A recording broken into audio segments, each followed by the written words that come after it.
Okay, so check 1 2, check 1 2. Hello. The computer is telling me I'm live. I'm going to assume I am live. And today is Wednesday, June 30th, 2021. I am Dana, the angry citizen, also active in Constitutional Counties United and the Constitutional American. Happy Wednesday, everyone. I'm coming to you live now with my latest installment. Morning, David. Good to see you, man. Uh, of what I hope will be hard truth and facts and science to get everyone that we can on board with arriving at logical conclusions. I've been wanting for a while now to make a video about one of the most important subjects that we can talk about, which is conspiracy theories, because we are in a difficult time where we are confronted with the obvious truth that our government is not behaving in our best interests. We've known this for a while. I mean, I don't think anyone thinks that our government is a kind, benevolent group of, organization, but they're far worse than we know, and one of the most difficult tasks we face is getting everyone to accept that they're far worse than we think they are. That our government is riddled, just inundated with fraud, waste, and corruption.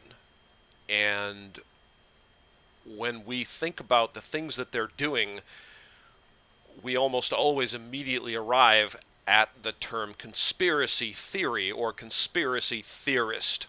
So, if I tell you our government is doing bad things behind closed doors, plotting against us, that there are secret government programs that are designed to, at any expense, gain them power and control over the masses, the people of not only our nation but every nation, there becomes a conflict. And the term that is always at the heart of this conflict is conspiracy theories, or two terms: conspiracy theories, conspiracy theorists. So I want to confront this head on because it's important, because conspiracy theories or conspiracy theorist is dishonest, and I'll explain that in a minute, and I'll tell you exactly why. But before I go down that road, it's really important that we all understand that the foundation, or proper foundation, for any and all discussions regarding any and all issues, especially volatile issues of life and death and governmental power and control and etc., we must all embrace reason, logic, science, evidence, and facts to seek out the truth. Now, folks, the truth is the truth. No matter how badly you want to believe that you don't have leukemia, if you do have leukemia, you do. It's an unpleasant truth. You're going to be mad at maybe the doctor if he tells you, or if your kid has leukemia, you bring your child to the doctor, and the doctor says, "I'm very sorry to tell you that your adorable little 5-year-old kid has leukemia." You're going to be really, really, really upset and angry. That's a normal reaction to that sort of thing. But the truth is the truth. No matter how badly you don't want it to be true, a truth is a truth, and we need to accept that. And the only way to determine the truth is to embrace reason, logic, science, evidence, and facts. Examine the evidence. Think logically and rationally. Don't allow yourself to be distracted by emotion. Don't allow yourself to be told that illogical things make sense and that you should just go ahead and play along and not ask questions. Okay, real science, you're going to ask questions. I'll get into that in a second. So when we have rational discussions, we arrive at logical conclusions, okay? And emotional thought processes lead us to false conclusions. We say, I don't want this to be true, so I'm going to pretend it isn't true, or I'm going to use false logic to claim it's not true. That gets us in trouble. I've said a million times, and I'm going to continue saying this because it's, I think, one of my best mottos, if I do say so, and that's the truth bears scrutiny. If a person claims that they once sang on stage with the Beatles in 1959 at Madison Square Garden, that claim is either going to be borne out by facts or you could disprove it most of the time. So, barring those instances when, we don't have information. But either way, we don't abandon logic. Logic always gets us to a logical conclusion. Facts, truth, evidence, logic. So when we hear this term conspiracy theories, or we hear this a lot, you're one of those conspiracy theorists. This is the phrase that is used, conspiracy theories, conspiracy theorists. And I'm here to tell you, and prove me wrong. Again, I go back to step one. I'm using facts, reason, logic, science, evidence. You prove me wrong. If you think anything I'm about to tell you is wrong, prove me wrong. It's a dishonest phrase. Why is it dishonest? Because it implies or states openly that everyone falls into these two groups of people. You either do or do not believe in conspiracy theories. It's a phrase that implies a conclusion that's not in evidence. It has not been established that everyone either does or does not. There's no middle ground. But there is a middle ground, because some people hear theories and they think, I wonder if this theory is true. Maybe it is. Maybe it isn't. Science demands that we ask questions about the theory. Does it sound like the theory is true? What evidence do we have to support that the theory is true? What investigations could we make to see if it's true, or decide if it's true, or see if it's not true?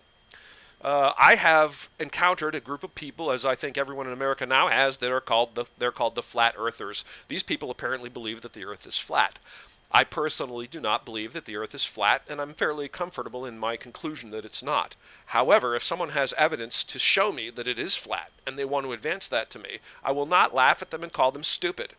I will say, why do you believe this? Now, I've heard a few people that are the flat earthers explain some of the things or some of the science that they're advancing that they believe proves that the earth is flat or indicates that it might be flat, and I'm prepared to engage them in an honest, rational discussion and debate to point out that I don't believe it's true. I don't believe the earth is flat, and I believe that the evidence that's being presented that shows that it is flat is scientifically and logically flawed.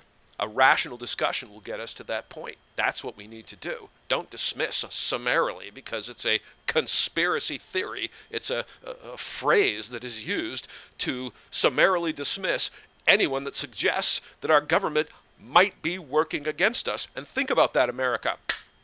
Our government might be working against us. They do. It's their full-time job. We literally pay them to do it.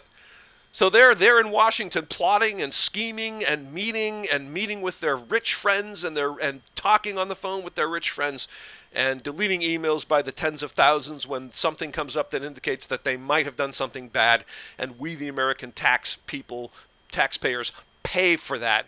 We pay for them to do that, and then we reelect them and send them back. So believe me, your government has no problem conspiring against you. I'll get to that in a second. If you don't believe it, it means you must have your head in a closet or a box or something, because they do it. It's like their full-time job. So the conspiracy theory implies that a person either does or does not believe in conspiracy theories, and the truth is that that can't be, and let me explain why. Okay, so Group A will have two groups. They either do or do not. So Group A does believe. This is implied by the phrase conspiracy theorist. Group A believes all conspiracy theories are true. So they say, well, I've looked at a meme on Facebook that says JFK wasn't actually killed by the assassin they claim he was. He may have been killed by the CIA. And I immediately go, that's true! See? This is no one I know. Who do you know that does that? Like, really? Like, most of us don't even know someone that's like really, really whacked out and believes in every wild thing that comes across their plate, okay? Most of us believe things because we see something that indicates that a thing might be true. So if at whatever point I see information that I think to myself means that perhaps JFK was not killed by some lone gunman and that there may have been a conspiracy behind it, I'm right to ask questions. Okay? However, let's go with our analysis here. Group A believes everything, okay? And again, this is no one I know, okay? That implies that Group B does not believe. They simply reject everything. Every time you suggest the government might be working against us, doing something that we should be concerned about, that there are nefarious purposes behind closed doors, they go, no, that isn't happening. It can't happen. And they dismiss it. And this is half the nation right now. Think about this, folks. If at any point you think that Dr. Anthony Fauci might be lying to us, or the CDC might not be the kind, benevolent organization they claim to be, or that pharmaceutical companies aren't our friends, or that government agents are not our friends, then people laugh at you and call you stupid, and they tell you that you're a conspiracy theorist. They've done no research. They haven't thought about what you're saying. They've made no claim that to fact, reason, logic, and evidence. They simply laugh at you like you're stupid and dismiss what you say. Because the only truth is the truth that comes through the TV. So half our nation right now eats everything that comes out of the TV and then rejects, categorically dismisses everything that contradicts their viewpoint. Nothing that you say that contradicts what I'm saying makes sense. As soon as anyone suggests our government or their agents might be enacting in concert against us, we the people, they dismiss it. Boom! Done. Just like that. Which is insane. Insane. Why? Open-minded, rational people investigate. Theories can either be proven or disproven. You use science. Facts, logic, evidence, reason, and science. And I'm talking about real science, not paid for by some rich person or corporation trying to prove the thing that they want proven. I'm talking about real science that's verifiable and that you can ask questions. And when you ask a question to Dr. Anthony frickin' Fauci, you're not questioning science, okay? You are embracing science, Dr. Fauci. Science bears scrutiny. Scientists ask questions. Scientists ask for facts and evidence. That's how science works, okay? So, open-minded people who are sane and rational and scientific and logical investigate claims to find truth. And folks, I've said this a zillion times. The truth bears scrutiny. Conspiracies are real. This is a fact. I'm not making it up. And I wrote my note. Do you need a list? Really? Seriously, you could Google even the wildly subjugated sources of information right now. Don't deny that there have been conspiracies. They just try to pretend that that's a thing of the past. These don't happen anymore. We're past that. Oh, conspiracies are real, folks. I'm sorry. I really am. I'd like to tell you you live in a safe world, but you don't. Your government does conspire against you. They make a living at it. You pay them for it out of your pocket. So when we investigate things, the evidence leads us where it does. Okay, that's any investigator, any detective, any person that's done this kind of work knows that's no matter how much you don't want to believe that your brother is smoking crack or your wife is cheating on you or that some religious figure isn't the person that they pretend to be and might actually be quite nefarious and doing very bad things. The truth is what it is. The evidence leads you where it does. Open your mind, follow the evidence, make logical conclusions based on real science, not paid for by pharmaceutical companies. Science that's actually verifiably accurate and bears scrutiny. The truth bears scrutiny, folks. Look for it.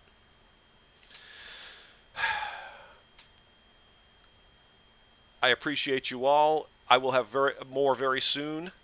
Thank you for all the folks that have followed Angry Citizen, Constitutional American, and Constitutional Counties United. I'll hopefully have more soon. God bless you. Take care.